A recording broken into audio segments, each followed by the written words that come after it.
Team India is totally unbeaten और भाई साहब अनस्टॉपेबल जा रही है इस चैंपियंस ट्रॉफी में और फाइनल जीतने के, चैंपियंस ट्रॉफी जीतने के बिल्कुल करीब पहुंच चुकी है टीम इंडिया। अगर बहुत से लोग यहां पर कह रहे हैं कि ऑस्ट्रेलिया के साथ टीम इंडिया का सेमीफाइनल है, वहां पर ट्रेविस हेड वेट कर रहा है इंडिया की ब्लू जर्सी का, तो आज भाई साहब मैं आपको कुछ ऐसे 8 वर्ल्ड रिकॉर्ड्स बताऊंगा, 8 ऐसी चीजें बताऊंगा टीम इंडिया के बारे में, चैंपियंस ट्रॉफी में जो उन्होंने किया या इस चैंपियंस ट्रॉफी से पहले ओडीआई वर्ल्ड कप में किया, आईसीसी इवेंट्स में किया, ओवरऑल आईसीसी ओडीआई में जो टीम इंडिया कर रही है as a captain Rohit Sharma जो कर रहे हैं, अगर उन सबको देखा जाए तो ऑस्ट्रेलिया की टीम भाई साहब टीम इंडिया के पास भी नहीं आती। ऑस्ट्रेलिया की टीम निहायत आसानी से टीम इंडिया से हार सकती है और इंडिया की टीम निहायत भाई साहब वन साइडेडली ऑस्ट्रेलिया को हरा सकती है। यहां पर टीम इंडिया भाई साहब जो है वो टोटली अनबीटन जा रही है।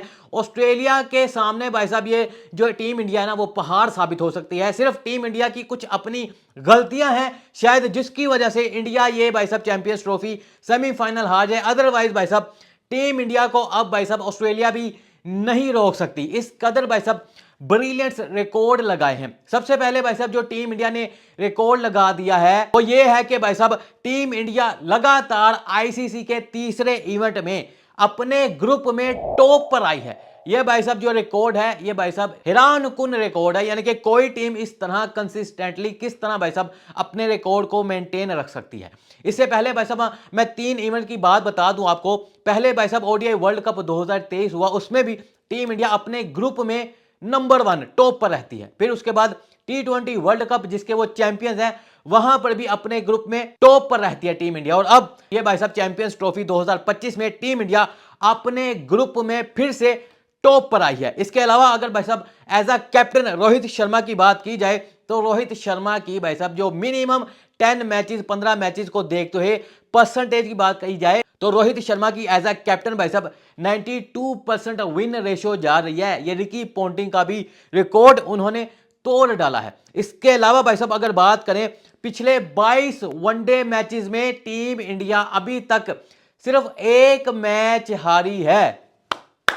ये रिकॉर्ड अनबिलीवेबल है भाई साहब। इस तरह के रिकॉर्ड हर कोई टीम नहीं लगा सकती और लगाने को भी आए तो टाइम लग जाए। 22 मैचों में 22 वनडे मैचों में टीम इंडिया अभी तक सिर्फ एक मैच हारी है। और अगर आईसीसी इवेंट्स की बात की जाए टोटल भाई साहब आईसीसी 3 इवेंट्स जो हुए हैं उसमें टीम इंडिया भाई साहब सिर्फ एक मैच हारी है, वो जो ऑस्ट्रेलिया ने फाइनल हराया था। अदरवाइज टीम इंडिया पिछले 3 आईसीसी इवेंट्स में T20 world cup, ODI world cup और अब ये चैंपियंस ट्रॉफी अनबीटन है भाई साहब, अनस्टॉपेबल है। एक मैच के अलावा अभी तक टीम इंडिया कोई मैच नहीं हारी। इस कदर भाई साहब टीम इंडिया को अगर देखें तो 300 से ऊपर अगर टारगेट होगा तो वो निहायत आसानी से चेस कर लेती है। अगर 200 भाई साहब 200-250 के करीब टारगेट दिया होगा तो उसको आसानी से डिफेंड कर लेते हैं। इस कदर भाई साहब चैंपियंस ट्रॉफी में ये टीम इंडिया कमाल की परफॉर्मेंस दे रही है। और अगर न्यूजीलैंड के साथ भाई साहब इनकी बात की जाए पिछले 23 सालों में 4 दफा जितने भी आईसीसी इवेंट हुए हैं उसमें 4 दफा जो न्यूजीलैंड को हराया है रोहित शर्मा की कैप्टनसी में 3 दफा हरा चुकी है। T20 वर्ल्ड कप कह लें, champions trophy, ODI world cup कहीं भी कह लें,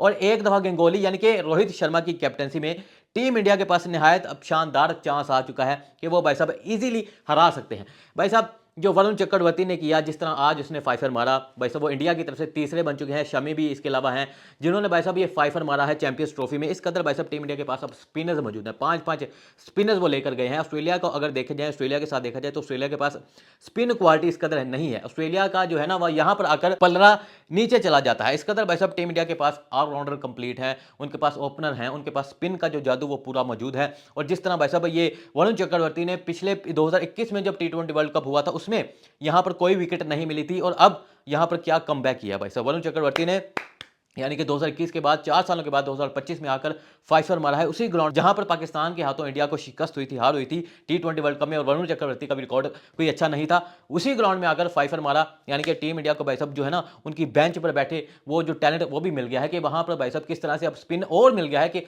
ऑस्ट्रेलिया के खिलाफ उनको वहां पर कैसे भाई साहब जो है मजीद फंसाया जा सकता है। तो इस कदर भाई साहब ब्रिलियंट रिकॉर्ड अगेंस्ट ये चैंपियंस ट्रॉफी कह लें या फिर भाई साहब जो भी वर्ल्ड कप हुआ आईसीसी इवेंट, तो ऑस्ट्रेलिया का पलड़ा भाई साहब कुछ खास नज़र नहीं आ रहा। आपका इसके बारे में भाई साहब क्या कहना है कि क्या ट्रेविस हेड फिर से ऑस्ट्रेलिया का जो है वो इंडिया के खिलाफ चल सकेगा? क्या ऑस्ट्रेलिया की टीम भाई साहब जिस तरह वर्ल्ड कप में किया, ये भाई साहब जो 2015 के मेरे ख्याल में जो थे ना सेमीफाइनल्स जो भी था, सेम वैसा ही कुछ हुआ है। तो भाई साहब आपका इसके बारे में क्या कहना है? कमेंट करके ज़रूर बताना। आज के लिए इतना ही, मिलेंगे अपनी अगली वीडियो में, तब तक के लिए टेक केयर।